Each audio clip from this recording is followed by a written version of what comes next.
Magandang araw pong muli mga kaibigan. Narito na naman pong muli ang inyong lingkod upang magbahagi ng kaalaman tungkol sa batas na maaari nating gamitin sa ating pang-araw-araw na pakikisalamuha sa ibang tao. Ang channel na ito ay walang hangad maliban sa pagbibigay kaalaman. Ang ating paksa ngayong araw ay ang Presidential Decree No. 1612 Anti-Fencing. Ano ba ang anti-fencing? Ang salitang anti-fencing ay madaling maintindihan kung ating mauunawaan ang salitang fencing. Ang ibig sabihin ng fencing ay one who receives and sells stolen goods. Maliwanag na ang kahulugan ay pagtanggap at pagbenta ng mga nakaw na gamit. Dahil dito, ang salitang anti ay against. Fencing ay pagtutol sa pagbebenta ng anumang gamit na galing sa nakaw. Ngayon naman ay suriin natin ang provision ng batas tungkol sa anti-fencing. What is fencing law and how it can be committed?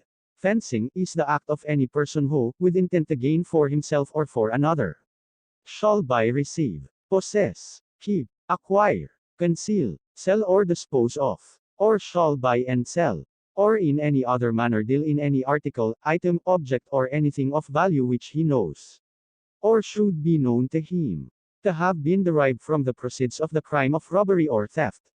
A fence includes any person, firm, association, corporation or partnership or other organization who which commits the act of fencing.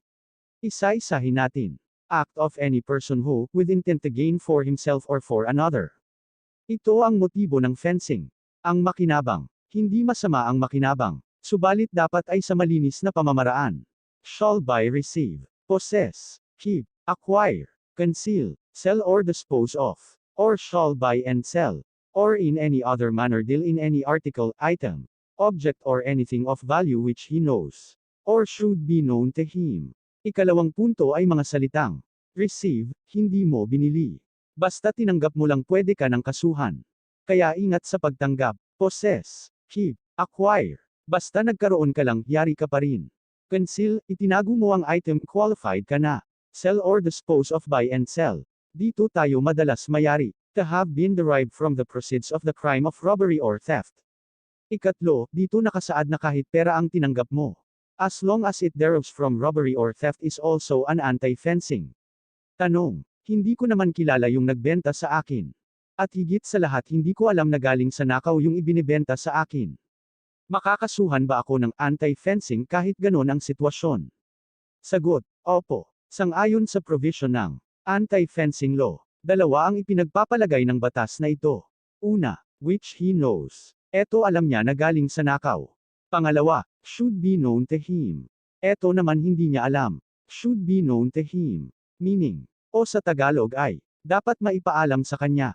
Sa makatuwid, lahat ng bumibili o tumanggap ng anumang bagay na may value ay dapat maging mapanuri. Para maganap ang salitang, should be made known to him. Careless or act of neglection will excuse no one from anti-fencing law. Kahit sabihin mo pa na ngayon mo lang nakita ang tao. Or totally wala kang alam. Still pwede ka paring kasuhan kapag napatunayang bumili ka ng galing sa nakaw. Penalty, depende sa value ng item. 200 to 6,000. Minimum prison correctional 6 months and 1 day. 6,000 to 12,000. Maximum prison correctional 6 months and 1 day. To 6 years. 12,000 to 22,000. Prison mayor 6 years and 1 day to 12 years. Kapag lumampas sa 22,000. Isang taon ang ididagdag sa pagkakakulong for every exceeding na 10,000 to 22,000. Halimbawa ang halaga ng item ay 90,000. May plus 6 years of imprisonment sa ipinataw na parusa. So, kung ang parusa ay 12 years, magiging 18 years ito. Ngayon naman, paano natin malalabanan ang anti-fencing? Sang-ayon pa rin sa batas ng anti-fencing, maaari pa ring bumili ng item na may value. Subalit, dapat, Section 6, Clearance. Permit to sell used second-hand articles. For purposes of this act, all stores, establishments or entities dealing in the buy and sell of any good, article, item, object of anything of value obtained from an unlicensed dealer or supplier thereof, shall before offering the same for sale to the public, secure the necessary clearance or permit from the station commander of the Integrated National Police in the town or city where such store, establishment or entity is located. The Chief of Constabulary Director General, Integrated National Police shall promulgate such rules and regulations to carry out the provisions of this section. Any person who fails to secure the clearance or permit required by this section or who violates any of the provisions of the rules and regulations promulgated thereunder shall upon conviction be punished as a fence.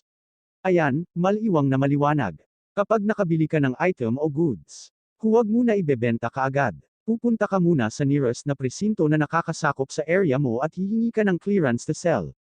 Kapag meron ka ng clearance, pwede mo nang ibenta ang item at hindi ka na pwedeng kasuhan ng anti-fencing. Ayan, sana ay may natutunan na naman muli tayo. Maraming salamat sa panunood.